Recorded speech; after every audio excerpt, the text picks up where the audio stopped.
Eh bien, bonjour à tous et bienvenue dans ce nouvel épisode des podcasts des stackers, le rendez-vous incontournable pour tous ceux qui souhaitent approfondir leur compréhension de l'univers du Bitcoin. Je suis Jonathan Arskovici, le CEO, et cofondateur de Stackinsat et je suis accompagné, de mon cher associé, Jocelyn Tonnelier. Donc ce soir, nous abordons la fiscalité du Bitcoin. Alors que vous soyez un particulier cherchant à optimiser vos déclarations ou une entreprise cherchant à comprendre les implications des récentes évolutions fiscales, ce podcast est fait pour vous. Donc nous avons l'honneur aujourd'hui d'avoir Alexandre Lourimi, j'allais dire Maître Lourimi, un expert en droit fiscal et droit des affaires. Alexandre a cofondé le cabinet Orwell Avocat.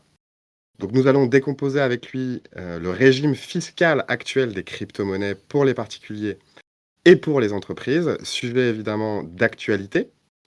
Je tiens à rappeler quand même quelque chose d'important.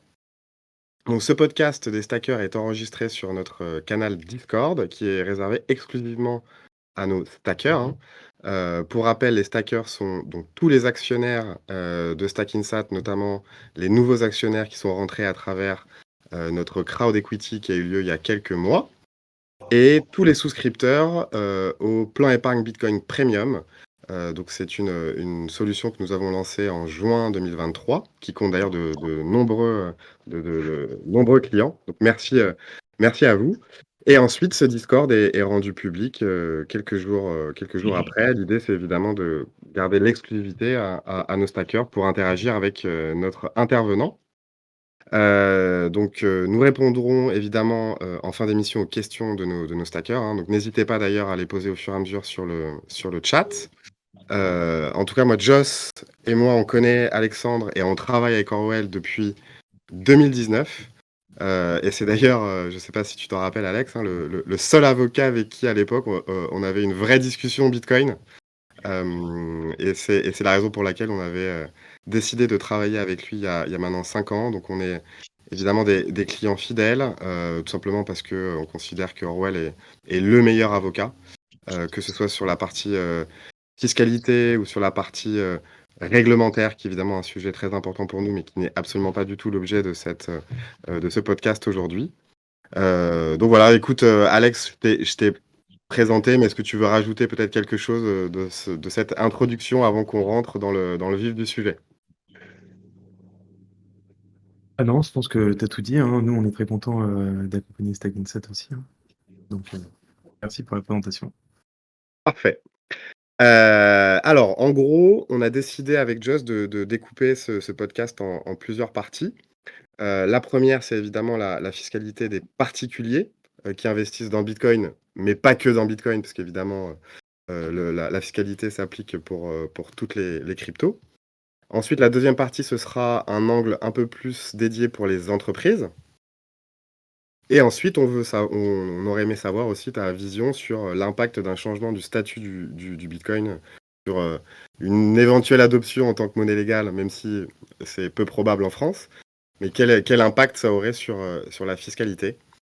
Donc voilà, commençons sans plus tarder, hein. Donc est-ce que tu peux quelque part nous donner les basiques de l'impôt sur la plus-value? Est-ce que tu peux nous expliquer les règles de base concernant l'imposition des plus-values sur les cryptos pour les particuliers en France et sous quelles conditions pour qu'une plus-value soit-elle imposable? Ok. Euh, alors, je remarque souvent dans mes clients déjà des petites spécificités de situation en fonction du profil. C'est-à-dire que les bitcoiners de la première heure ont souvent des problématiques assez spécifiques. On y reviendra peut-être plus tard. Une chose est sûre, c'est que le régime des actifs numériques sur le plan fiscal, pour les particuliers, il s'applique à tous les actifs numériques, confondus. On va pas distinguer, quel type d'actif numérique, vous avez cédé, si c'est un meme coin, si c'est de l'Ether ou si c'est du Bitcoin. Donc ça, c'est un point super important à avoir en tête et on y reviendra quand on parlera de la qualification, du Bitcoin, suite au changement au Salvador. Mais en France, c'est un régime qui s'applique aux cessions d'actifs numériques, tout confondu. C'est un régime qui prévoit, un point intéressant, c'est une particularité française, de l'impôt qu'au moment où vous allez transformer des actifs numériques contre autre chose que des actifs numériques. Le cas le plus courant, c'est, transformer ces actifs numériques en monnaie et en cours légal, que ce soit, de l'euro, du dollar ou peu importe la monnaie. C'est à ce moment-là que vous allez devoir vous préoccuper de l'impôt, et plus précisément, c'est, lors de la déclaration de l'année suivante. En fait, la question qu'il va falloir se poser pour la déclaration de cette année, c'est si vous avez converti des actifs numériques contre autre chose que des actifs numériques entre le 1er janvier 2023 et le 31 décembre 2023.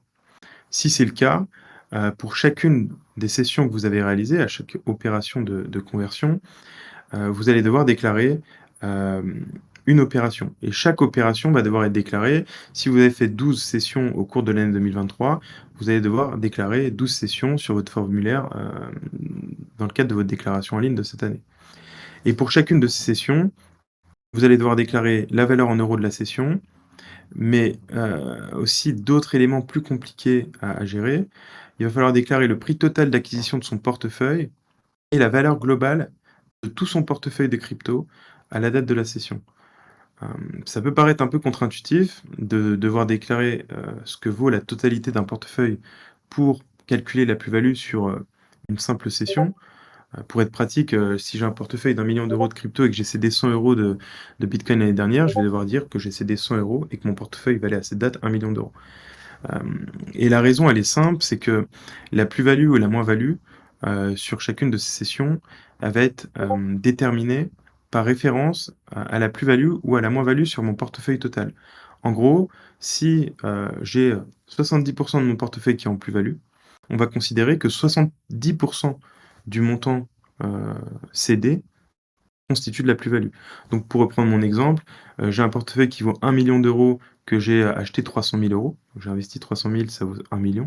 Si je vends, 1 000 € de bitcoin en 2023, je vais avoir 70 de ces 1 000 €, 700 € qui vont être de la plus-value imposable. Donc les modalités de calcul, elles dépendent pas, du prix d'acquisition de la crypto qu'on a cédé, elles dépendent de l'état global du portefeuille au moment de la cession. C'est un peu le même système que sur le PEA, pour ceux qui sont familiers avec ce système. Et donc ça, ça va me permettre de calculer une plus-value ou une moins-value sur chacune de mes sessions, mais si j'en ai fait plusieurs, ce qui sera imposable à la fin, c'est la somme de toutes les plus-values et toutes les moins-values que j'ai réalisées au cours de la même année.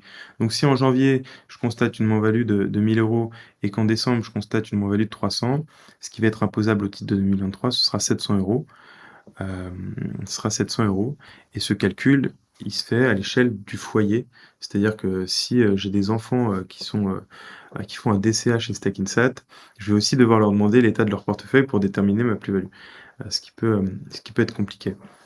Et OK. ensuite, cette plus-value globale, elle va être assujettie, à des taux différents, par principe, un impôt forfaitaire, qui va être, de 12,8 d'impôt plus 17,2 de prélèvements sociaux. C'est ce qu'on appelle la flat tax à 30.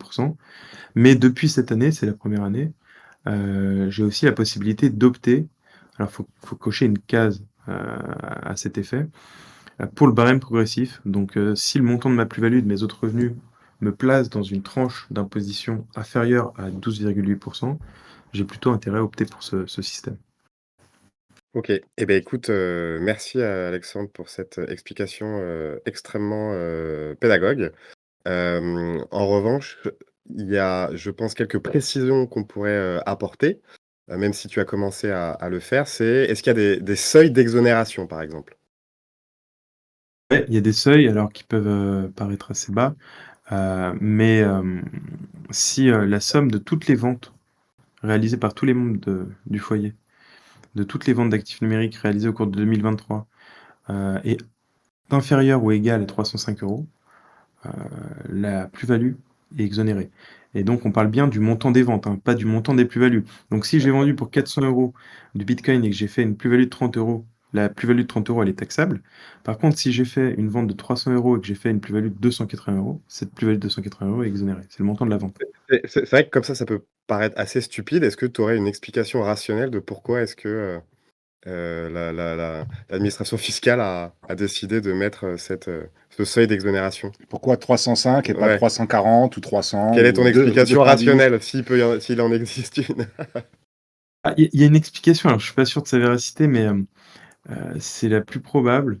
C'est que c'est en fait un seuil qui est repris depuis des dizaines d'années dans les textes fiscaux. Un seuil, d'abattement, de tolérance un peu, qui est repris, d'année en année, et ça vient du franc. En fait, on se rend compte que 305 €, c'est 2 000 francs. Et donc, c'est pour ça qu'on a ce 305 € qui revient. Donc à l'époque où le seuil de 2 000 francs était fixé, je pense que c'est peut-être parce que c'était, je sais pas, le salaire moyen, ça j'en ai aucune idée, mais on D'accord, voit OK. qu'il y a un rapport avec ces 2 000 francs parce que les 5 € de 305 €, je l'explique pas Oui. autrement, quoi. OK, donc merci en tout cas pour cette explication historique. Alors, tout ça, c'est dans le cas où, par exemple, un client StackingSat, il a son historique des achats, donc il va pouvoir calculer, globalement son prix moyen de son portefeuille, son prix d'achat. Comment ça se passe si, on a acheté du bitcoin il y a longtemps ou qu'on en a reçu et qu'on n'est pas capable de déterminer le prix d'achat ou la valeur de notre portefeuille, la valeur d'acquisition de notre portefeuille? Est-ce qu'il y a une une, une méthode comptable pour dire: «Ah ben en fait, on va appliquer ce taux de change-là» ou comment ça se passe quand on n'a pas la traçabilité totale de nos achats de bitcoin? Ça, c'est une question qui revient souvent pour ceux qui ont investi tôt, parce que, parfois il y a des plateformes qui ont été hackées, qui ont fait faillite, qui ont disparu, et c'est difficilement retrouvable, ou ceux qui étaient, sur, même des achats dans des ATM, bitcoin, ou heu, sur des plateformes de mise en relation, entre particuliers. Et là, il y a 2 niveaux de risque, en fait. Le premier risque, c'en est pas vraiment un si les cryptos ont été acquis super tôt. C'est tout simplement que le fisc vous dise: «Ben, vous justifiez pas du prix d'acquisition de votre investissement initial, donc on part du principe que c'est zéro. La conséquence, c'est que la totalité de ce que vous vendez sera considérée comme de la plus-value. Vous pourrez pas déduire votre investissement initial. Donc je dis que c'est pas vraiment un risque, parce que quand de toute façon, la plus-value représente 99,99 du portefeuille, c'est pas ces 0,1 de différence à déduire qui vont, changer la donne. Donc ça, c'est pas vraiment un risque. Il y a même des gens, qui veulent pas, faire tous les calculs et qui acceptent de dire: «Ben, en fait, toute ma cession va être taxée à 30. Hem, Ça, c'est sur le côté fiscal. Après, le deuxième risque qui est un peu plus, extrême, c'est, dans le cas où on peut vraiment pas du tout justifier de l'origine. C'est-à-dire qu'on n'a même pas d'éléments qui montrent qu'on a effectivement investi dans les cryptos, ou, que ça provient de la plus-value, que les cryptos sont détenus depuis longtemps. Et donc là, en principe, l'administration pourrait considérer qu'en fait, c'est même pas des plus-values, c'est une sorte de revenus d'origine indéterminée, ce qui pourrait justifier l'application, du barème progressif plutôt que de la flat tax. Voir, si, le texte change, parce qu'il y a eu des déclarations de Bercy il y a pas si longtemps, voire être considérés comme des revenus, non justifiés, taxés à 60, dans certains cas. Mais là, je parle bien de risques extrêmes. En l'état, dans les contrôles qu'on voit, l'administration n'est pas sur ce terrain, elle part du principe que c'est des plus-values crypto quand ça vient de l'exchange crypto, et elle met tout ça à 30. Donc le risque principal, c'est, ne pas pouvoir déduire son investissement initial et donc être imposé un peu plus, quoi. OK. OK. Tu as évoqué tout à l'heure du coup les 2 choix des régimes fiscaux, hein, donc PFU, donc prélèvement forfaitaire unique, donc la fameuse flat tax ou le barème progressif. Justement, est-ce que tu peux peut-être détailler les avantages et les inconvénients de chacun ou pas? Comment est-ce qu'on pourrait choisir? En fait, là, je suis un contribuable, je me retrouve devant, ma feuille d'impôt, selon toi, quelle est la méthode pour choisir le meilleur des 2 régimes? En fait, faut regarder le barème, de l'impôt sur le revenu. Le barème progressif, il prévoit des taux, qui dépendent du montant du revenu total. Et donc on parle bien de revenu total, on parle de la plus-value et des autres revenus. Si la personne est salariée, on inclut ses salaires. Si quand on fait la somme, de tous les revenus de l'année du contribuable, et ben, on est dans la tranche, à 11 ou à 0. Dans ce cas-là, il vaudra mieux opter pour le barème progressif. Et cette tranche, en fait, de 11, elle est dépassée quand les revenus du foyer sont supérieurs à 28 000 €, 28 700 €. Donc comme ça, on peut, regarder, ce qui est le plus intéressant. Après, ça se OK. complique si, il y a plusieurs parts sur le foyer. Si la personne est pacsée, mariée, si elle a des enfants, parce que du coup, il faut diviser le revenu par le nombre de parts. Mais si on veut faire simple, pour un célibataire, on regarde la totalité des revenus, Si on est en dessous du seuil de 28 000 €, il y a de grandes chances que ce soit plus intéressant d'être au barème. Si on est au-dessus, ce sera pas intéressant. Donc si OK, c'est pas intéressant, il y a rien à faire. Si c'est intéressant, il faut cocher une case. très clair. Question suivante, tu as évoqué tout à l'heure justement, aussi la notion de quantité de transactions ou, niveau de montant de plus-value. Tout simplement parce qu'on peut être, j'imagine, requalifié de trader ou d'investisseur régulier. Est-ce que tu peux nous éclairer un peu là-dessus sur comment, l'administration fiscale arrive à distinguer d'un trader, d'un épargnant chez Stackinsat, par exemple? Ouais, effectivement, en fait, là, le régime qu'on a évoqué, c'est un régime qui s'applique, par défaut aux cessions d'actifs numériques réalisées par des personnes physiques. Si, parfois les personnes physiques, heu, ont une activité d'achat-vente de crypto, d'une telle intensité qu'elle s'apparente à une activité professionnelle et en matière fiscale, toutes les activités relèvent d'impositions différentes selon qu'elles sont réalisées dans le cadre de la gestion d'un patrimoine privé ou dans le cadre d'une activité professionnelle. Je donne souvent l'exemple de quelqu'un qui vend sa voiture. Quelqu'un qui vend sa voiture, il sera sous un régime qui prévoit des avantages particuliers, type une exonération de la plus-value, enfin plein d'avantages. Par contre, si la personne a vendu 4 voitures dans l'année, le fisc va avoir tendance à considérer que c'est un professionnel de la revente de voitures et donc elles soumettent, à un régime beaucoup plus, contraignant. C'est pareil en crypto et c'est pareil, en matière d'opérations de bourse, sauf que les critères pour distinguer les 2 sont un peu plus fins. Ils ont été clarifiés il y a pas si longtemps. Ce qu'il faut retenir, c'est que, une personne va être requalifiée en pro si elle exerce dans des conditions analogues à celles d'un professionnel. Ce qui implique 2 choses, que les opérations présentent une certaine ampleur et une certaine sophistication. Sur le côté ampleur, l'administration fiscale va regarder, le nombre de transactions, le volume des transactions, le montant des investissements, les modalités de l'investissement. Est-ce que c'est des fonds qui ont été empruntés? Est-ce que c'est des fonds propres, de l'épargne privée? Sur les volumes et le nombre de transactions, elle va avoir une tolérance qui sera assez élevée. J'ai des clients, qui font, je sais pas, 1 500 opérations par an, qui sont considérés comme des particuliers. Donc c'est quand même des critères assez hauts. Sur les volumes, voilà, on va regarder, ce que représentent les volumes par rapport, au portefeuille. Si le portefeuille, tourne en volume, plusieurs fois par jour, là, ça va commencer à être compliqué. Mais, si, il y a des trades réguliers, ça fera pas de vous un professionnel. Et après, en plus de l'ampleur, il faut qu'il y ait une sophistication. C'est-à-dire qu'il faut que les moyens utilisés, la stratégie, les ordres passés, en fait, traduisent, de certaines compétences en matière financière, et ça, c'est un peu plus flou à caractériser parce qu'en crypto, tous les outils sont accessibles à tous et donc un particulier peut très bien faire des leviers fois 100, sur un exchange, exotique. Ça fera pas pour autant de lui un professionnel.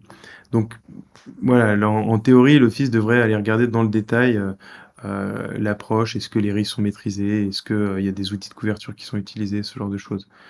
Il y a une chose qui est sûre, c'est que la requalification, elle est exceptionnelle, et ça va concerner, très, très peu de monde, et une autre chose qui est sûre, c'est que le montant des plus-values, heu, est pas un critère en soi.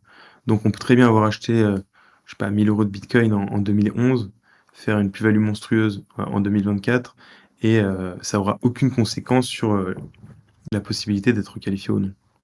Ce qui compte, c'est vraiment, à quel point, l'activité est développée, quoi. Alors justement, pour que l'administration fiscale puisse faire la différenciation entre ces 2, entre un investisseur particulier et professionnel, heu, tu disais quand on fait sa déclaration, on déclare la valeur de notre portefeuille à l'achat et la valeur au moment de la cession. Est-ce qu'il faut attacher d'autres justificatifs pour justement déterminer si on a fait des milliers de transactions ou si on a fait un seul achat à 300 000 et une vente à 1 million? Quels sont les éléments qu'on doit ajouter à notre déclaration? Est-ce que c'est une feuille Excel? Est-ce qu'on doit ajouter tous les reçus, des factures, un export de notre exchange ou de nos exchanges? Quels sont les justificatifs à apporter en plus de notre déclaration? Au stade de la déclaration, il y a aucun justificatif à apporter, c'est purement déclaratif. L'administration part du principe que vous êtes de bonne foi, puisque vous êtes de bons citoyens Bien sûr. Et donc on vous demande rien, juste, vous rentrez les chiffres. En revanche, il y a 2 hypothèses où vous pourrez avoir à justifier, des transactions et je parle pas de la banque parce qu'évidemment, au moment, du rapatriement sur le compte bancaire, on va vous demander de justifier, mais c'est la banque qui va le faire. Le fisc peut vous demander soit via une demande, spécifique, elle vous envoie un courrier, en vous disant: «Merci de justifier du prix d'acquisition déclaré ou de la valeur du portefeuille». Soit dans le cadre d'un contrôle fiscal, à proprement parler. Et donc, c'est pour ça qu'il vaut mieux garder tous les justificatifs pour faire face à ce type d'hypothèse. Le risque étant, si vous n'avez pas les justificatifs, comme je disais tout à l'heure, c'est qu'on considère que la totalité de la cession est imposable. Donc pour quelqu'un qui investit tôt et qui a une grosse plus-value, c'est pas dramatique.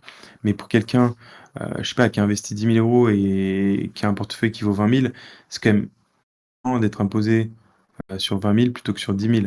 Ça double le montant de l'impôt. Donc c'est quand même important de garder ces justificatifs d'achat pour en fait réduire l'impôt dû au moment de la cession. OK. Donc en gros, très concrètement, moi demain, je veux faire ma déclaration, d'impôt. Très concrètement, comment je fais?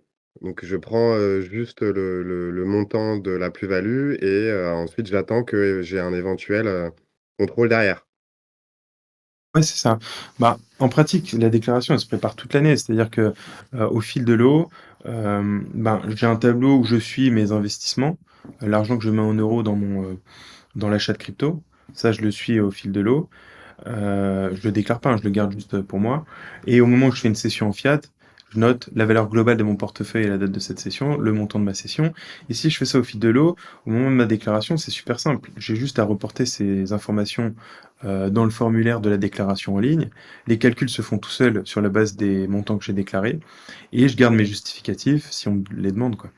Mais si, je veux dire, si c'est suivi au quotidien et que le truc, ces données de suivi sont mises à jour en interne à chaque achat et à chaque vente de crypto, honnêtement, la déclaration, ça prend 2 minutes.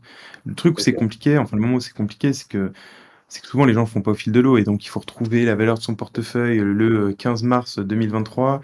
S'il y a eu pas mal de transactions entre-temps, c'est vite chiant.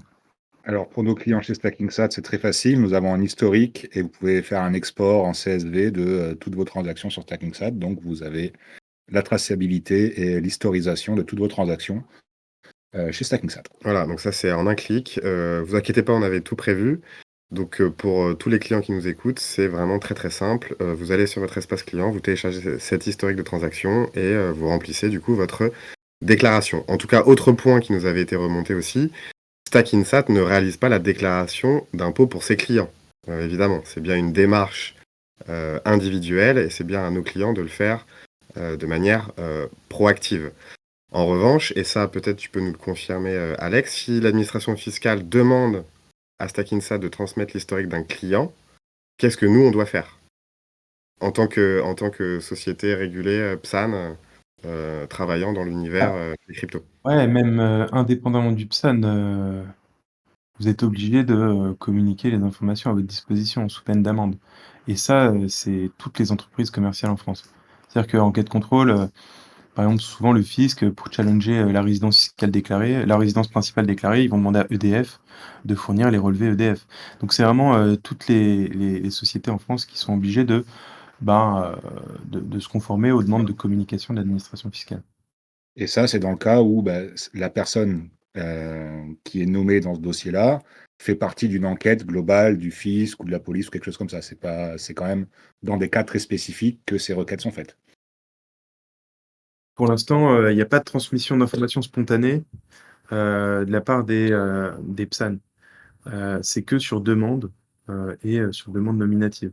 Donc généralement, c'est dans le cadre d'un contrôle fiscal, l'administration va demander aux intermédiaires connus des infos supplémentaires sur le contribuable qui est vérifié.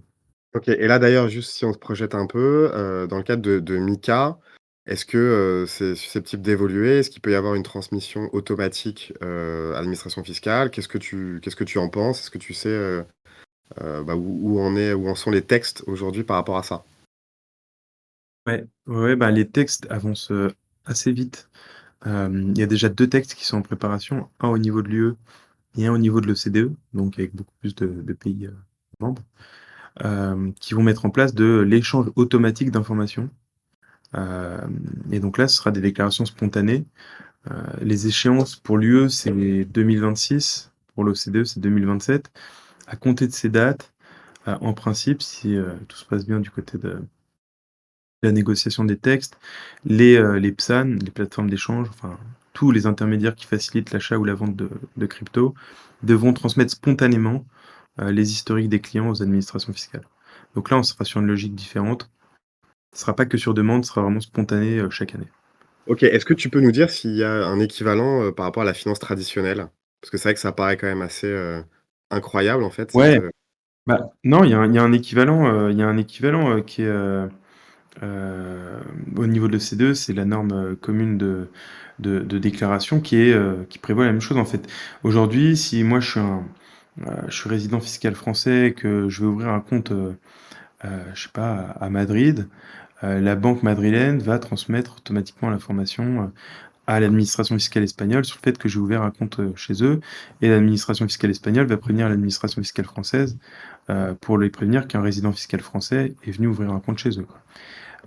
Donc là où ça diffère, c'est que, pour les cryptos, le contenu des informations échangées spontanément est beaucoup plus large. C'est-à-dire que là, les textes prévoient vraiment la transmission d'un historique complet. Alors pour Stakinsat, ce sera achat-vente principalement, mais quand c'est des plateformes où il y a des mécanismes de staking, d'autres choses, d'autres revenus qui peuvent être réalisés sur la plateforme, il faudra aussi dire voilà le montant des cryptos stakés, la valeur en euros. Il y aura vraiment un historique complet de ce qu'a fait le contribuable au cours de l'année. Et donc là, on est beaucoup plus intrusif que sur les flux financiers traditionnels. OK, OK. C'est vrai que bon après on peut ne pas être surpris de ça, mais c'est vrai qu'on peut, en tout cas, se poser certaines questions. Mais ne rentrons pas Tout dans ces dépend Non, pour c'est débats. clair. l'instant, rien n'est, signé, rien n'est voté et ça reste du projet et on a déjà vu des marches arrière sur certains sujets dans le Oui, développement c'est de clair. C'est Non, mais clair. c'est clair. Après là, je vous cache pas que c'est assez hallucinant la vitesse à laquelle ça va, enfin, le projet de texte au niveau de l'OCDE, il a été publié, 2 mois après, il y avait une déclaration politique, d'une cinquantaine d'États, disant qu'ils voulaient aller super vite sur le sujet. Enfin, pour vous donner un ordre d'idée, ces standards d'échange d'informations en matière financière, ils ont mis, une quinzaine d'années à se mettre en place. Là, l'équivalent crypto, je pense, va être mis en place en 2-3 ans, quoi. Donc il y a les États, en tout cas, sont assez déterminés, pour avancer rapidement, tout simplement parce qu'aujourd'hui, ils ont quand même très peu de visibilité sur ce qui se passe en crypto, quoi. OK. Je prends une question du chat parce que, elle était importante aussi. C'est, si jamais j'ai réalisé uniquement des achats et que je n'ai jamais revendu, est-ce que je dois déclarer aux impôts les achats réalisés? Donc là, on revient un petit peu en arrière, Non. mais c'est que j'avais oublié de poser cette question. Donc c'est-à-dire que, l'administration ne sait pas que j'ai bien acheté des bitcoins, mais elle devrait le savoir que si j'ai commencé à vendre, des actifs numériques. On est bien d'accord? Exactement. En OK, fait, la question des achats, elle préoccupe l'administration fiscale que quand vous vendez, quoi. bien sûr. Donc tant qu'il y a pas de cession, il y a rien à déclarer, au du côté plus-value, moins-value. Donc les achats doivent pas être déclarés. Ils doivent être déclarés qu'au moment de la cession, pour déterminer la plus-value. Par contre, il y a un autre truc dont on n'a pas parlé, c'est, la déclaration des comptes d'actifs numériques ouverts à l'étranger. J'allais y venir. C'est-à-dire que, voilà, même si vous n'avez pas vendu de crypto, si vous avez un compte sur un exchange, domicilié hors de France, vous devez chaque année, remplir une déclaration pour dire que vous avez ouvert un compte auprès de tel intermédiaire à telle date et que vous l'avez toujours. Et ça, faut pas le faire que l'année d'ouverture, il faut le faire chaque année jusqu'à l'année de fermeture du compte. Heu, Donc ça, c'est une énorme contrainte. Alors, je vais pas citer de plateforme, concurrente à Stackinsat, mais effectivement, vous doutez bien qu'il en existe et beaucoup sont étrangères et effectivement, probablement que certains clients, ou certains auditeurs qui nous écoutent, n'étaient pas au courant de ça et en fait, ce formulaire de déclaration, est-ce que c'est le même formulaire que celui où tu déclares, tes plus-values ou c'est un autre document? un autre document, c'est, vraiment une déclaration spéciale au compte à l'étranger qui a été fusionné avec les comptes bancaires à l'étranger. Parce que faut pas déclarer que les comptes d'actifs numériques à l'étranger. faut aussi déclarer les comptes financiers, les comptes bancaires. Donc, pour ceux qui étaient pas au courant, faut pas oublier de déclarer, je sais pas, un compte Revolut ou N26 ou un compte sur un broker de Giro ou, Trade Republic ou ce type de compte, quoi. Et Alors, ça, c'est le même formulaire pour les 3 types. Vous sélectionnez juste la nature du compte, vous dites si c'est un compte d'actifs numériques, un compte bancaire ou un compte financier. qu'est-ce qui détermine vraiment le fait que le service soit à l'étranger? Je prends par exemple Revolut, qui est un service étranger, mais on peut avoir par exemple un IBAN français. Donc là, ça devient un peu tendancieux. J'ai un IBAN français, mais j'ai un compte Revolut. Si je suis un client lambda, je vois mon IBAN FR, je ne suis pas censé savoir que c'est une banque étrangère ou non française. Ouais, c'est clair. Et à l'inverse, il y a des prestataires, français qui ont des, prestataires de paiement, hors de France, donc ils ont un IBAN, qui est pas un IBAN français. Ce qui compte, c'est vraiment, le lieu de domiciliation de l'entreprise avec laquelle, la relation contractuelle est établie, donc il faut regarder les conditions générales de vente. Donc pour StackingSat, Si, c'est simple. On est français, donc pour un client français, il n'a pas besoin de déclarer son compte StackingSat. ouais. Mais il y a des cas un peu particulier. Par exemple, Binance, qui n'est pas forcément une société française, mais qui a ouvert une antenne en France avec un PSAN, est-ce que ça devient une société étrangère ou pas? En fait, bah, le cas de Binance, par exemple, à mon avis, c'est plus un compte à déclarer depuis qu'ils sont en France. Parce que depuis qu'ils sont en France, les clients français doivent être rattachés à l'entité française. Donc, c'est un compte, on peut considérer que c'est un compte ouvert auprès d'une entreprise française, enfin domiciliée en France. Ce qui compte dans la logique pour le fisc, c'est de savoir si, l'information auprès de l'intermédiaire va pouvoir être demandée directement à l'intermédiaire ou s'il va falloir actionner des conventions de coopération entre États pour aller chercher l'info. Là, pour Binance ou pour d'autres, ben, on sait que le fisc va pouvoir s'adresser à l'entité française va répondre. Il y aura pas besoin de les, solliciter, l'État qui abrite, l'entité mère s'il y en a une pour lui demander de l'aide, afin de recueillir ces informations. Donc ce qui compte, c'est vraiment l'entité juridique. Est-ce qu'elle est située en France ou pas? Si c'est le cas, on le déclare pas. Si c'est pas le cas, on le déclare. Indépendamment du RIB ou quoi que ce soit. Est-ce que le fait qu'une société soit enregistrée en tant que PSAN en fait automatiquement une société française ou pas? Bah, pas forcément pour le coup, parce que en fait, on peut avoir un PSAN en France sans avoir, d'entité en France. La seule condition pour avoir le PSAN, c'est d'avoir une entité dans l'UE. Donc le fait d'être sur la liste des PSAN de l'AMF suffit pas à avoir la garantie que, on est sur une société, en France. Faut vraiment aller regarder.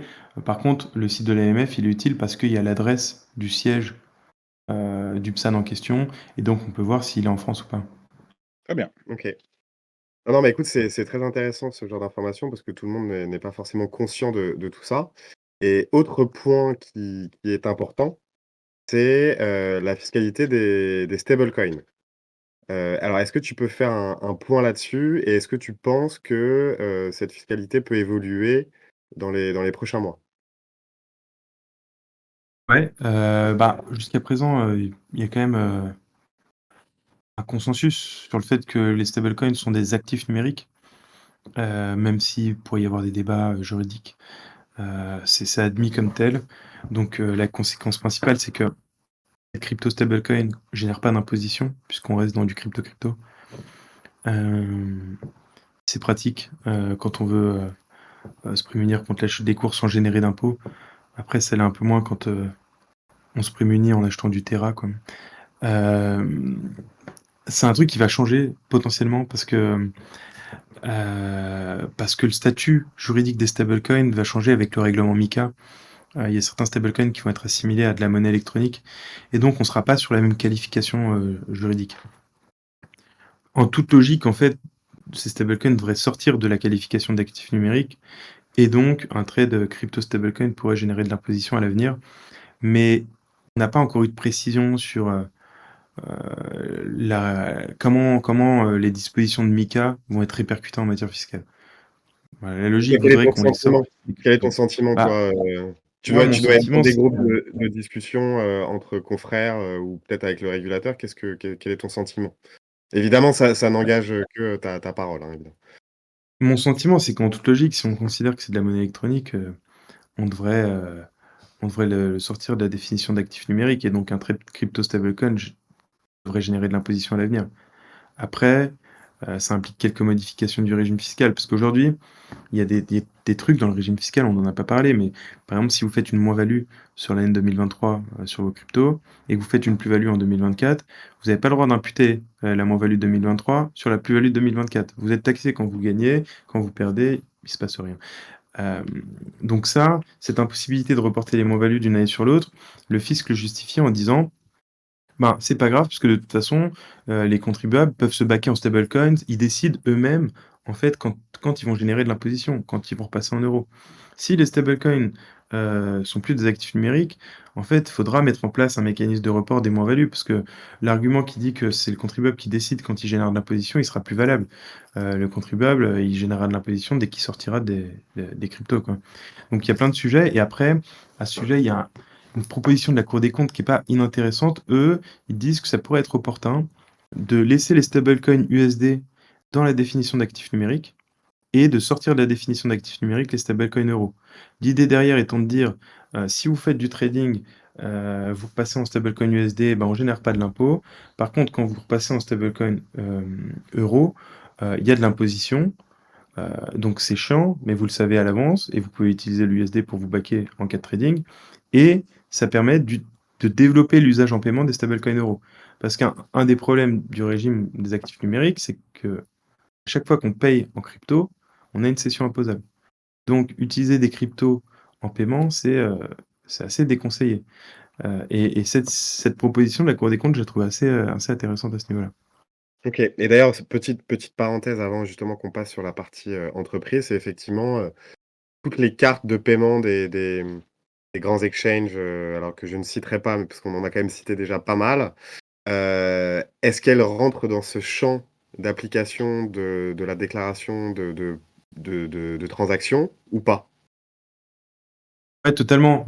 Du coup, tout à l'heure, je disais qu'en gros, voilà, ce qui génère de l'imposition, c'est quand on échange un actif numérique contre autre chose qu'un actif numérique. Donc si, vous payez, un bien ou une prestation en crypto, une consultation fiscale, par exemple, en bitcoin, on va considérer que vous avez fait une cession imposable de vos bitcoins.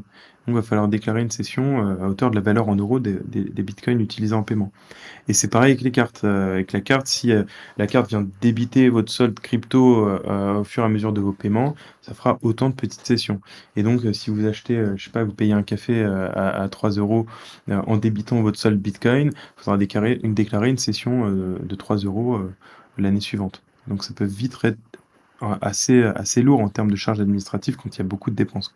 Et d'ailleurs, toi, tu vois certains de tes clients qui ont ces problématiques-là ou pas encore? Ouais, ouais, il y en a plein. Après, c'est chiant quand il y a beaucoup de transactions. Certains, en fait, font des pools de transactions. S'ils l'utilisent vraiment au quotidien, ils vont déclarer une session par mois en cumulant la somme de tous les achats. L'un des avantages de ce type de carte, c'est quand même de ne pas avoir à repasser par son compte bancaire et pas avoir tout le process pour dépenser ses cryptos, quoi, de Bien sûr, justification, etc. bien sûr.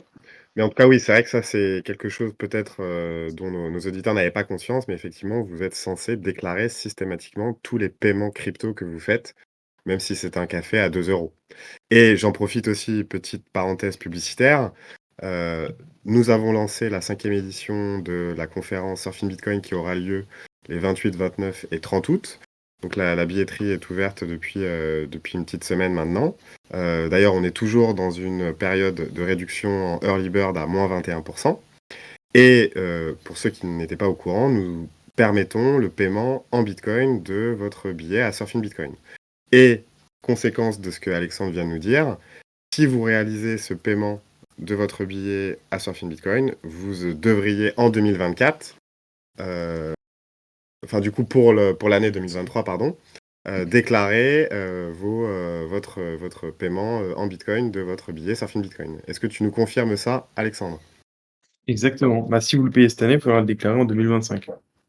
C'est ça, c'est ça. Donc voilà. Et pour continuer sur la pub, pour tous ceux qui font énormément de transactions ou qui font beaucoup de trades, vous pouvez utiliser Waltio, Waltio, nos amis qui vont vous aider à gérer votre comptabilité et vous pouvez exporter votre historique StackingSat pour l'ingérer directement dans leur système de comptabilité. Voilà. Maintenant que cette petite parenthèse est faite, je propose qu'on rentre maintenant dans le régime des entreprises. Alors, est-ce que peut-être tu peux nous dire, déjà la différence, s'il y en a, principale entre le traitement pour les particuliers et pour les entreprises? Ouais, pour les entreprises, c'est totalement différent. C'est vraiment, différent en tout point, en fait. Faut retenir, bon, plusieurs choses. C'est que déjà, pour les entreprises, on n'a pas de système de neutralisation des échanges entre actifs numériques. Chaque cession d'actifs numériques, constitue, potentiellement de l'imposition. Si vous achetez un bitcoin 1 000 € que, ça augmente, vous arrivez à l'échanger contre, je sais pas, 10 Ethers, à un moment où ça vaut 10 000 €, heu, vous allez vous retrouver avec 10 Ethers, mais fiscalement, vous aurez une plus-value imposable de 9 000 €. Donc il n'y a pas de report de l'imposition au moment de la sortie en fiat. Chaque transaction génère de l'imposition. Ça, c'est la première différence majeure. La deuxième, c'est que, les plus-values ou les moins-values que vous allez devoir calculer vont pas être par rapport à l'état global du portefeuille, elles vont être vraiment actif par actif. Donc on va calculer un prix, d'acquisition, de votre stock de bitcoin, un autre de votre stock d'Ether, un autre de votre stock de Dogecoin, et donc, chaque, plus-value sur chaque type de crypto va être calculée, en fonction du prix d'acquisition de la dite crypto. Donc ça, c'est la deuxième différence notable. Et globalement, ce qui va se passer, c'est que la somme de toutes les plus-values ou de toutes les moins-values qui ont été réalisées au cours de l'année va être, intégrée au résultat fiscal de l'année. Et donc si vous êtes à l'impôt sur les sociétés, si vous êtes, je sais pas, une société qui est à l'IS, on sera, taxé, vous serez taxé à l'impôt sur les sociétés, donc au taux de 15 ou 25 selon le montant de vos bénéfices. Donc c'est des différences, enfin le fonctionnement est pas du tout le même. Le suivi est beaucoup plus exigeant puisque il faut suivre chaque transaction, y compris les transactions crypto-crypto. Mais à l'inverse, le montant imposable est beaucoup plus proche de la réalité économique puisque, je l'ai dit tout à l'heure, pour les particuliers, les moins-values sont pas reportables d'une année sur l'autre. Pour, l'imposition des bénéfices professionnels et notamment, pour l'impôt sur les sociétés, bah, si une année vous faites un déficit, ce déficit, il est reportable sur le bénéfice de l'année suivante. Donc, comme les plus-values ou moins-values crypto sont intégrées au résultat, si vous avez une moins-value conséquente en crypto une année, elle va pouvoir venir compenser, une plus-value significative l'année suivante. Alors, quand tu parles de plus-value, tu parles de plus-value réalisée ou de plus-value latente, c'est-à-dire une plus-value, non réalisée sans cession? Comment ça se passe pour une entreprise qui va accumuler du bitcoin pendant plusieurs années, mais qui va jamais faire de transaction, de revente? Ouais. Bah, ça, c'est un point, super intéressant, qu'on retrouve chaque année sur tous les années, de bull market. Hem, c'est vraiment les plus-values réalisées qui sont fiscalisées. Alors, il y a la précision de dire qu'une plus-value réalisée est réalisée même si en contrepartie on n'a pas de cash, hein, mais donc un trade crypto-crypto, c'est une plus-value réalisée de la crypto qui est cédée. Mais si on est juste dans une logique où j'achète du bitcoin, je le garde, là, on n'a pas de plus-value réalisée. Ce qui va se passer, c'est qu'à la clôture de l'exercice, généralement au 31 décembre, il va falloir réévaluer, son stock, et comptablement, il y aura, des ajustements qui seront faits. Mais sur le plan fiscal, il y a des débats, mais pour moi, ils sont super clairs. S'il y a une plus-value latente à la clôture, elle doit pas être fiscalisée.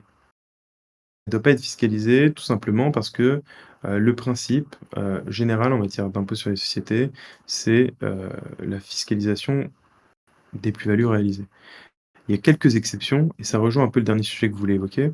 Il y a des exceptions en matière de devises, de gains sur devises étrangères. Et de valeurs mobilières de placement. Si j'ai des gains latents sur des devises étrangères, je dois les rapporter au résultat même si ces gains ne sont pas réalisés. Je dois les Mais rapporter le chaque année. bitcoin, c'est une devise étrangère? Mais si on part du principe bah, voilà, c'est pour ça que ça rejoint un peu le sujet, de fin. Si on part du principe que le bitcoin n'est pas une monnaie étrangère et que c'est un actif numérique, on fiscalise pas, on reste dans le principe. Si on part du principe que c'est une devise étrangère, dans ce cas-là, il faudrait fiscaliser le gain latent.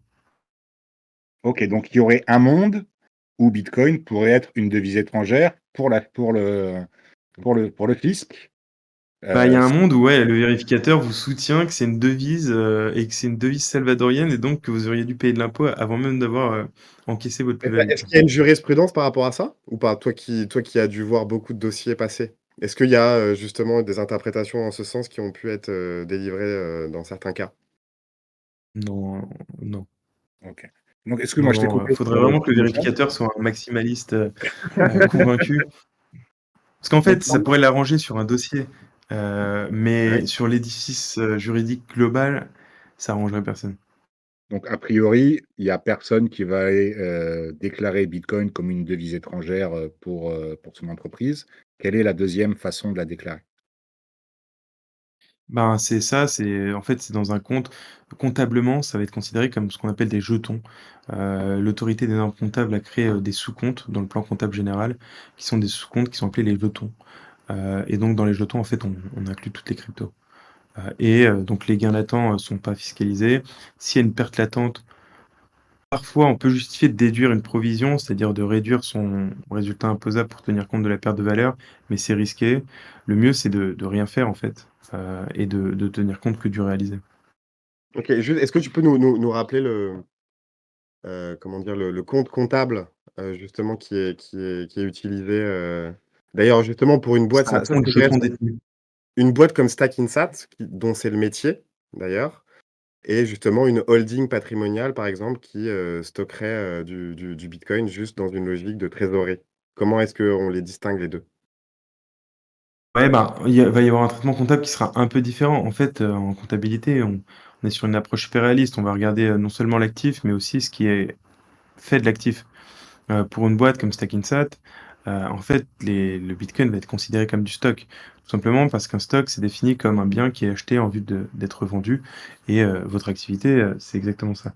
Donc c'est du stock. Par contre, pour une boîte, qui fait un placement de trésorerie, on sera pas sur du stock, on sera sur, des jetons détenus qui est en fait un sous-compte des instruments de trésorerie à côté du compte, banque, et du compte, instruments à terme. En gros, c'est vraiment dans la catégorie des instruments de trésorerie, c'est-à-dire des placements liquides, quoi. OK. Donc, encore une fois, pour une société, le comportement idéal serait de convertir une partie de sa trésorerie qui n'est pas utile dans les prochaines années, d'accumuler du Bitcoin et de ne pas en faire la revente immédiate et d'attendre plusieurs années pour garder ces Bitcoins en tant que jetons. Ça, c'est toi qui le dis. Moi, c'est ce que je ferais. Après, voilà, Alors, question suivante justement, parce qu'on a parlé principalement de sociétés soumises à l'IS, mais est-ce qu'il y a d'autres types de sociétés, genre les BIC, les BNC et qu'est-ce que ça change concrètement? Après, ça, c'est plus des régimes d'imposition. En fait, si tu veux, une activité, elle peut être exercée dans le cadre d'une société à l'impôt sur la société ou elle peut être, exercée en nom propre, c'est-à-dire sans structure, sans personne morale. Et dans ce cas-là, la personne est soumise, à l'impôt sur le revenu, soit dans la catégorie des BIC si c'est une activité commerciale, soit dans la catégorie des BNC, si ça l'est pas. Hem, dans dans quand quand l'activité n'est pas exercée via une personne morale, en fait, le côté actif numérique, il a moins d'impact puisqu'il y a pas de patrimoine distinct entre la société, entre l'entreprise et le patrimoine de l'entrepreneur. Donc, on peut pas vraiment faire de placement en entreprise quand on a un impôt sur le revenu. Les placements qu'on va faire, ils seront considérés comme soumis, au régime des cessions d'actifs numériques et ils vont pas relever des bénéfices professionnels généralement. OK. Donc là, en gros, par exemple, toi, avocat ou un médecin ou une profession libérale, concrètement, c'est sur la partie, revenu, impôt sur le revenu qu'elle doit déclarer, ses plus-values. C'est ça. Est-ce qu'il y a des Ouais, cas ça est-ce qu'il y a des sera, cas en flat tax, en fait. ouais, c'est flat tax, mais est-ce qu'il y a des cas où on peut faire différemment ou pas? Ou c'est dans 100 des situations, celles qu'on vient de décrire? Bah, non, mais après il y a beaucoup de professions libérales qui, exercent via des structures, donc on revient sur le sujet des structures à l'IS. Enfin, en tant qu'avocat, en tant que médecin, c'est super courant d'avoir une société d'exercice. Donc on revient sur les sujets, à l'IS avec, le sujet de placer sa trésorerie d'entreprise. Mais les revenus qui sont en nom propre, en fait, ils passent directement par la case impôt sur le revenu. Donc après, ce que fait l'entrepreneur de ces fonds qui ont déjà soumis l'impôt, bah, le fisc, enfin c'est indifférent pour le fisc. Donc si moi, j'exerce un nom propre, que mes honoraires ont payé l'impôt sur le revenu, que je décide de placer une partie de ces honoraires en bitcoin, je serai dans le régime de la flat tax des particuliers puisqu'on considérera que c'est du cash que j'ai perçu de mon activité professionnelle, sur lequel j'ai acquitté l'impôt et que j'ai replacé ensuite. OK. C'est extrêmement clair parce que ça, on a souvent cette question-là, parce que nous, on a quand même beaucoup de clients, soit, avocats ou médecins, enfin bref, des professions libérales et cette question revient quand même, assez souvent et j'aurais une dernière question sur la partie, entreprise sur alors ça, on en a rapidement parlé, mais est-ce que tu peux expliquer justement le côté, reportable d'une année sur l'autre des moins-values? Et justement, parce que s'il y a bien un avantage, c'est celui-là. Et est-ce que tu peux peut-être, Ouais. l'approfondir? Ouais, ben, en fait, chaque année, au titre de chaque exercice, ce qui est soumis à l'impôt sur les sociétés, c'est le résultat. Le résultat, c'est, le produit, et les charges. Dans les produits et les charges, il y a 2 types, enfin, il y a plusieurs types. Il y a les produits d'exploitation, les produits financiers et les charges d'exploitation et les charges financières. Donc en gros, on a ce qui résulte de l'activité courante de l'entreprise et ce qui résulte des placements financiers. Ce qui est imposable, c'est, la somme de tout ça.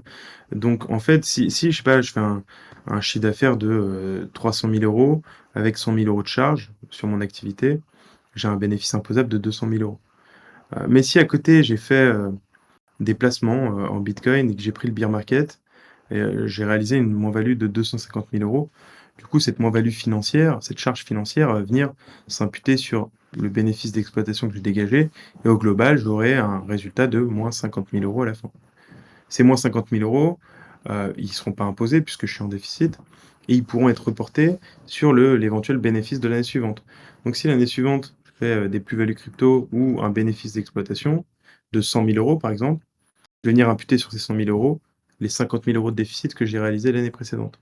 Et ce qui sera imposable à l'impôt sur les sociétés, c'est le delta de 50 000. Donc en fait, on a une compensation entre déjà euh, les gains et les pertes liés à l'exploitation de l'activité principale et les gains et les pertes liés au placement financier. C'est une première compensation, donc sur une même année. Et ensuite, sur ce qui reste à la fin de l'année, on a une compensation d'une année sur l'autre.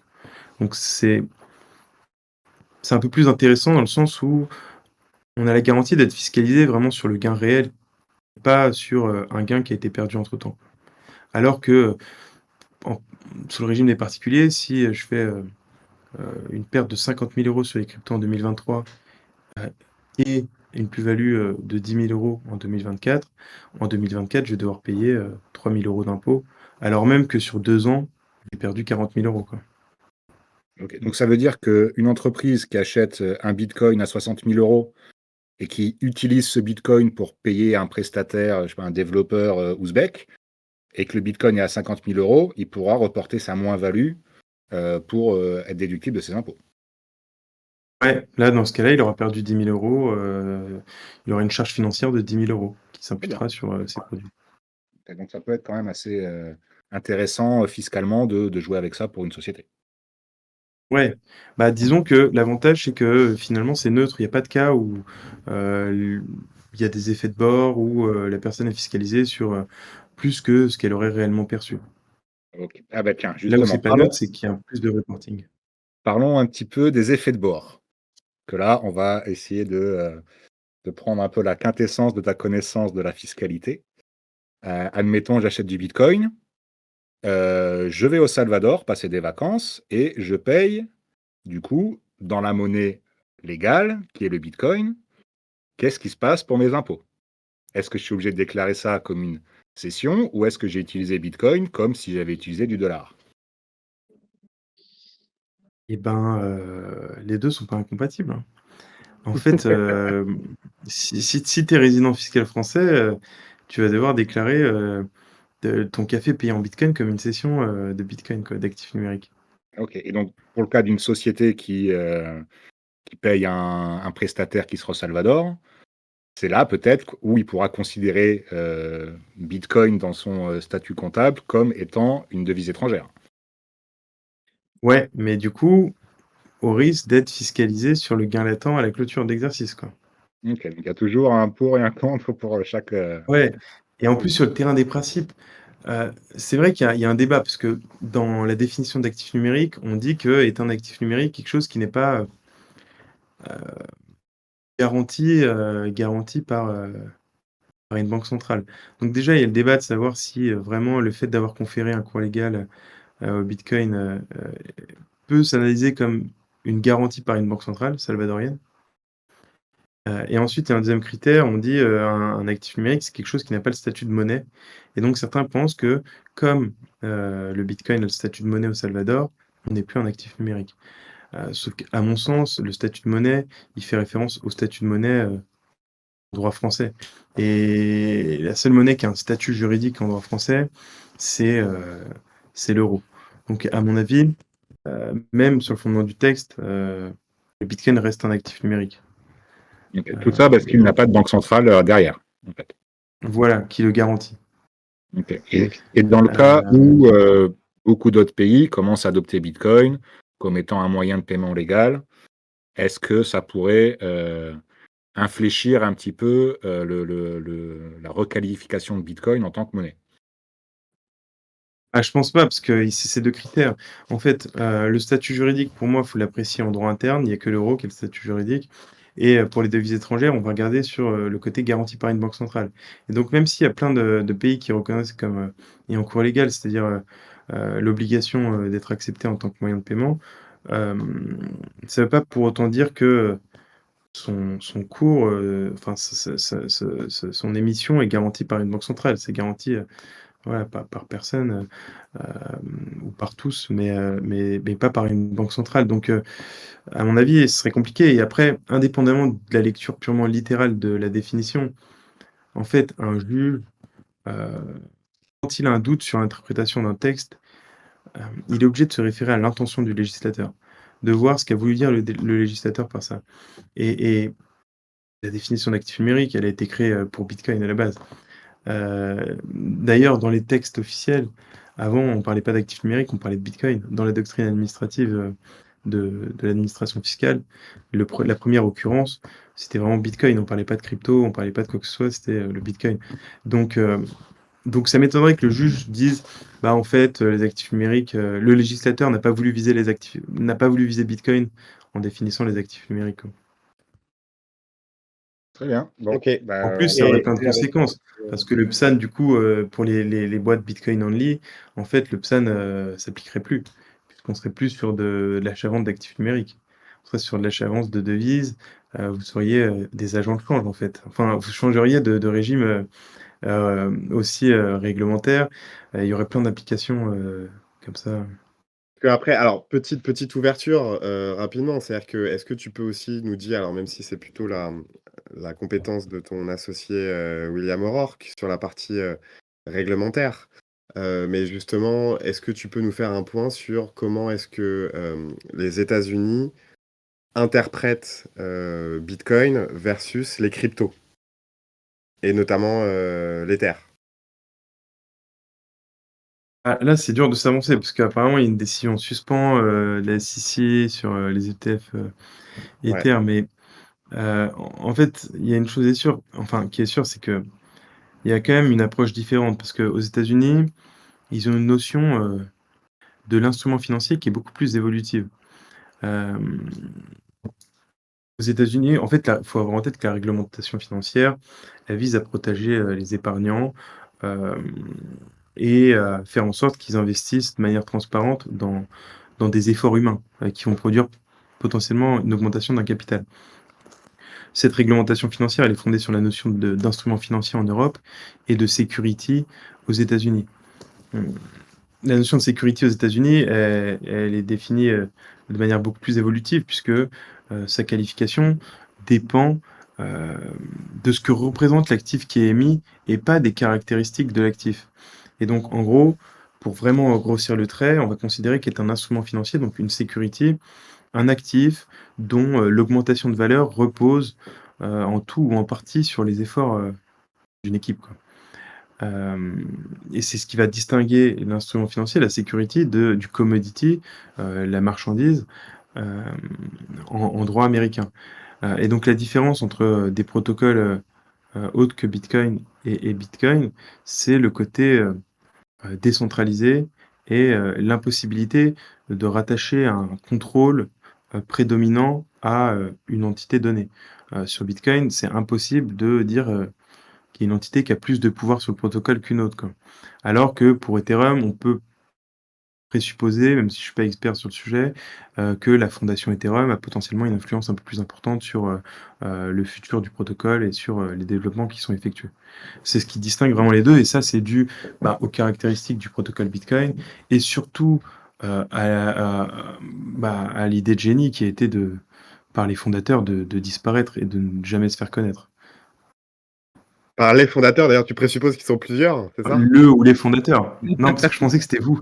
Donc, Ah oui, pardon, OK. j'hésitais, mais Merci Alex. Mais est-ce que d'ailleurs tu peux, alors effectivement, parce que ça c'est une actualité très chaude qui date d'hier, je crois, sur pourquoi est-ce que le régulateur changerait sa position sur Ethereum.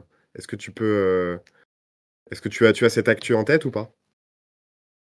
non, j'ai vraiment pas suivi. J'ai vu que les infos avaient, totalement, changé de sens, quoi. Il y a 2 semaines, je disais qu'il y avait aucune chance que ça passe et là, je dis qu'il y a Ah, 75 de chances que ça passe.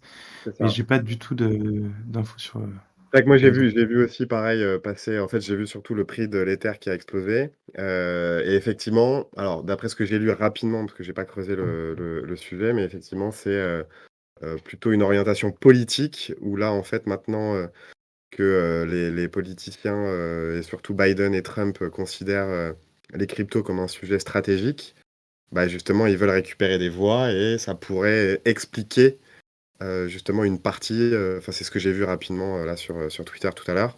Mais ça me paraît bizarre que ce soit uniquement, en tout cas justifié juste pour des velléités politiques de ce point de vue-là. Mais en tout cas, affaire à suivre. Et je propose, si tu n'as pas de commentaires supplémentaires, Alex, bah de commencer à répondre aux questions. Donc il y en a quelques-unes et merci encore une fois aux quelques stackers présents ce soir qui souhaitent justement poser leurs questions, parce que là on en est déjà à 1 heure quand même de podcast. L'idée c'est pas de rester trop longtemps ensemble, n'est-ce pas?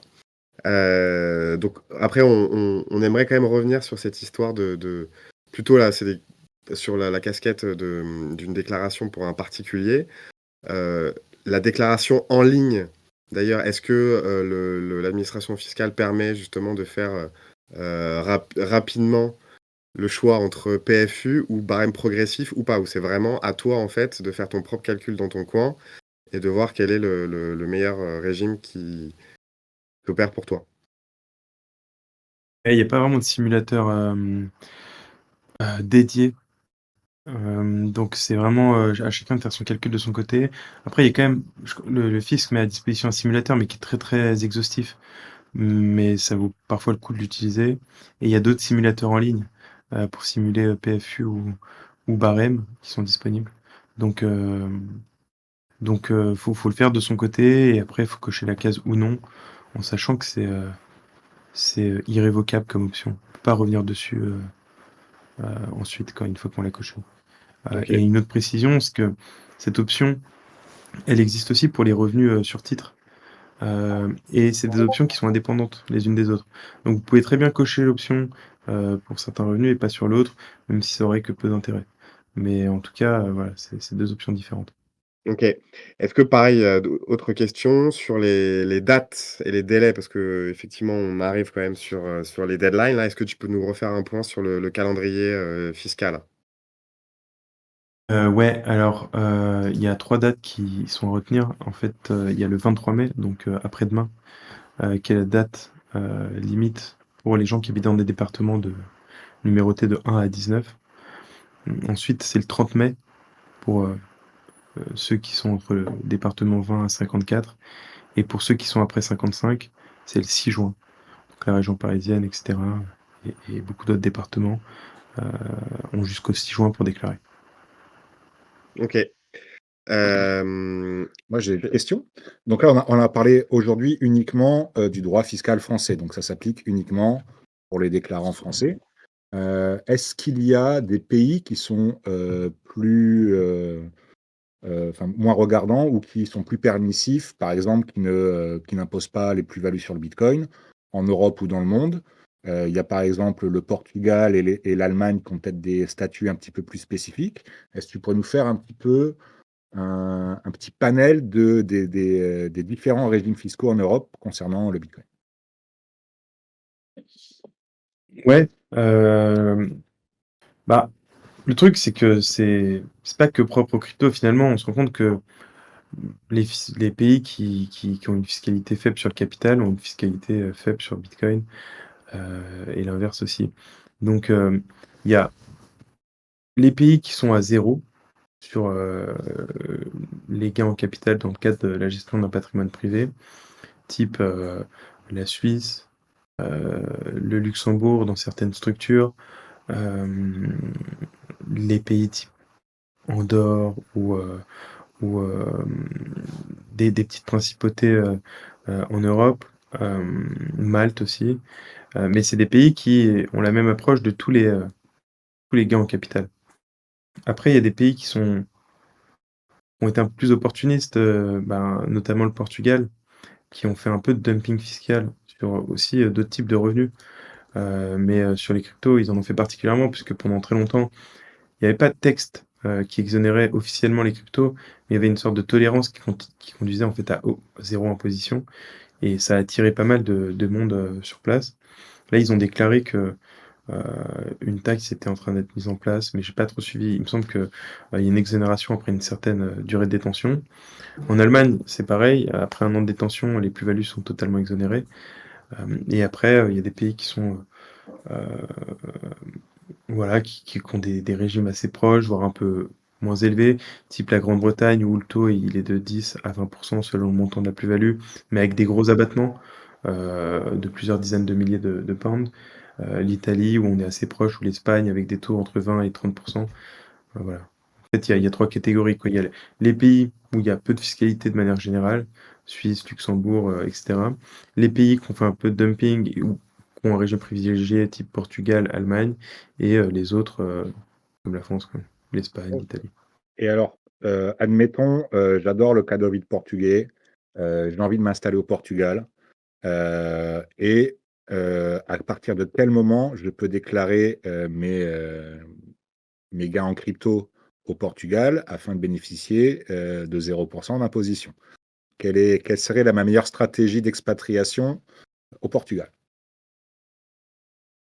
Ben, ce qu'il faut retenir déjà, c'est que le pays qui est compétent pour taxer, les plus-values, c'est le pays dans lequel vous êtes résident fiscal, hem, au jour de la réalisation de la plus-value. Donc, si vous avez acheté des cryptos en France et que quand vous les vendez, vous n'êtes plus résident fiscal, en France, la France ne sera pas en droit de vous imposer la plus-value. Donc tout l'enjeu, c'est de déterminer, si votre résidence fiscale a effectivement été transférée, heu, avant que les cessions, soient intervenues. Donc pour ça, il y a pas mal de critères à prendre en compte. Il suffit pas de passer plus de 6 mois de l'année hors de France pour ne plus être résident fiscal français. Il faut vraiment avoir, une installation, effective et permanente hors de France et ne plus avoir de lien avec la France ou le moins possible. Et quand je parle de lien, je parle de liens, principalement professionnels, économiques et personnels. Personnels parce que si vous emménagez, hors de France, mais que votre femme et vos enfants restent en France, le fisc va considérer que votre foyer fiscal, il est resté en France, puisque c'est là que vit votre famille. Si vous déménagez et que vous n'avez pas d'enfants, mais que, vous retournez en France régulièrement pour travailler, c'est possible que le fisc vous considère comme résident fiscal, français parce que le lieu d'exercice de votre activité professionnelle est en France. Et pareil, même si vous n'avez pas d'activité professionnelle, si la plupart de vos revenus sont tirés de sources françaises, parce que vous avez investi dans l'immobilier, que vous avez des loyers qui tombent, le fisc peut aussi vous considérer comme résident fiscal, français. Donc il faut faire, attention en fonction des situations, c'est plus ou moins compliqué de quitter la résidence fiscale française, mais il faut faire attention à tous ces critères, quoi. Et Le seul tu as lieu déjà eu d'ailleurs des contentieux, en ce sens? En tout cas des discussions entre potentiellement des clients à toi qui se sont, expatriés, en pensant que justement ils rentraient dans cette délocalisation, de la résidence fiscale et que finalement en fait, bah, soumis à interprétation, par rapport à tout ce que tu viens de dire, bah, ça a provoqué des contentieux. ouais, alors j'ai déjà eu des contentieux sur ce sujet, mais pas, liés au sujet crypto, mais des dossiers où l'administration fiscale va challenger la résidence fiscale déclarée par le contribuable, c'est quand même assez courant. OK. Surtout quand on est sur des trucs, des situations où la personne a passé 2 ans à l'étranger, comme par hasard, c'était 2 ans, au cours de laquelle elle a encaissé des plus-values et elle est revenue ensuite, quoi. Là, il faut être super exigeant parce que théoriquement, ben, c'est OK de faire ça. En pratique, il faut être super carré sur les preuves qu'on a rapportées, parce que l'administration va aller chercher, bah, tous les intermédiaires. Elle va aller demander à EDF, votre consommation d'électricité, je sais pas, dans le logement que vous avez à votre nom en France. Elle va regarder quelle adresse déclarée, quelle ligne téléphonique vous utilisez, quel compte bancaire vous avez utilisé, pour faire quelles dépenses, dans quel pays. Ça va être super, concret comme contrôle. OK, OK, OK. C'est vrai que ça, effectivement, on peut ne pas imaginer que l'administration fiscale soit aussi, vigilante, dans ses contrôles. Mais vu qu'on est dans une époque où il faut faire des économies et où, j'imagine que l'État va chercher de l'argent partout, ils sont de plus en plus, bah, justement attentifs à ce type d'abus, n'est-ce pas? Ouais, ouais, c'est clair, c'est clair et puis, d'ailleurs, il y a des expérimentations, je sais pas si vous avez dû voir passer, sur l'utilisation, des données, tirées de réseaux sociaux, à des fins de contrôle fiscal et ces expérimentations, elles ont été, limitées à la recherche de certaines infractions, dont, les domiciliations fictives à l'étranger. Donc, le fisc peut screener vos réseaux sociaux pour, voir si vous êtes réellement, domicilié, là où vous le déclarez ou pas, quoi. Et dernière question, parce que c'est vrai qu'on a parlé de plein de pays, mais on n'a pas parlé de Dubaï. Parce qu'effectivement, on a beaucoup de crypto-millionnaires, qui, bah, décident justement de changer leur résidence fiscale à Dubaï. Est-ce que toi, d'ailleurs, tu as, des expériences avec tes clients de ce genre bah, de déménagement et de délocalisation? Est-ce que tu peux nous donner un peu, toi, ton sentiment par rapport à ça et justement, qu'est-ce qui se passe, lorsque tu exerces ta plus-value, à Dubaï, hein? Est-ce que c'est un peu comme le Portugal ou c'est différent? À mon avis, c'est encore plus contraignant. Déjà, j'en profite pour, désamorcer un mythe. Ça sert à rien de mettre une structure à l'étranger, une entité, immatriculée hors de France pour Cacha ou quoi que ce soit, en fait, si vous êtes résident fiscal français. Ça, souvent les gens me disent, «Est-ce que si je fais une société, je sais pas, aux îles Vierges britanniques ou à Dubaï et que je reste en France, je peux éviter l'impôt?» Pas du tout. Dans ce cas-là, c'est même de la fraude fiscale, enfin, ça peut donner lieu à des pénalités. Ce qui compte, c'est vraiment l'État où vous êtes vraiment domicilié. Et après on ouais, il y a c'est un pays qui a les Émirats arabes unis qui a attiré pas mal de personnes, y compris dans la crypto et ça peut être OK. C'est juste, il y a une particularité, la convention fiscale entre, bon, la France et les Émirats est, un peu plus exigeante. Donc il faut être encore plus, précis sur l'absence de lien avec la France. Parce qu'il y a une clause, heu, anti-abus, de manière indirecte, qui permet de fiscaliser des gens qui sont résidents fiscaux, aux Émirats, dans la mesure où ces gens ont conservé des liens, importants avec la France, quoi. Donc heu, donc après, pour un célibataire sans enfant et qui peut déplacer toute son activité professionnelle à Dubaï, ça pose pas de problème. Par contre, pour quelqu'un qui a du patrimoine en France, qui a des ancrages en France, c'est tout de suite plus compliqué. D'accord, Très bien. OK.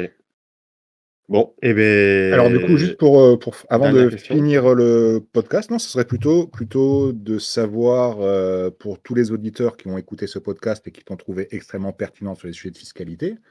A priori, s'ils ont besoin d'aide, pour leur comptabilité, ils vont voir un comptable. Mais, quel genre de sujet, Orwell peut traiter, sur les, questions fiscales ou de litige? Enfin, quelle est votre spécialité et quel genre de service vous proposez pour les entreprises et les particuliers? Ah, nous, c'est principalement, du alors on fait 2 choses, sur le côté conseil, on va aider, les gens à sécuriser leur situation, donc à savoir, où ils mettent les pieds. Parce que bon, heureusement, les choses sont de plus en plus, comprises et donc on a de moins en moins besoin d'intervenir quand on est dans des situations où la personne achète et vend des cryptos. Par contre, quand tu as des situations plus complexes avec, des opérations particulières ou des types d'actifs numériques particuliers, nous, notre rôle, c'est de donner un avis sur comment les choses doivent se passer et comment elles peuvent être optimisées au mieux. Pour les particuliers et pour les entreprises et après on a aussi une activité, d'assistance dans le cadre de contrôles et de contentieux fiscaux, quand, la personne est dans les radars du fisc, quoi. OK et où est-ce qu'ils peuvent te contacter si nos clients ou nos auditeurs, sont intéressés par tes Eh bien, accompagnements? sur notre site orwl.fr. OK, Excellent. OK. Et sinon, on pourra aussi te retrouver, sur la terrasse du casino, fin août à Bien Biarritz sûr, et comme donc chaque année. pourra discuter de sujets passionnants de fiscalité avec un sujet trop, qui te quand même. passionne énormément. Mais après, est-ce que tu sais parler d'autres choses, Alex, ou pas? Non, c'est Non? mon seul centre d'intérêt, c'est vraiment la fiscalité. C'est bien ce qui me semblait. C'est ce qui me semblait. Bon, en tout cas, merci pour cette heure et quart passée avec nous. Encore une fois, ce Merci à vous. podcast sera publié dans quelques jours. J'espère d'ici jeudi ou vendredi. En tout cas, merci à tous pour votre écoute et on se retrouve le mois prochain pour un nouveau podcast des Stackers. Merci à tous.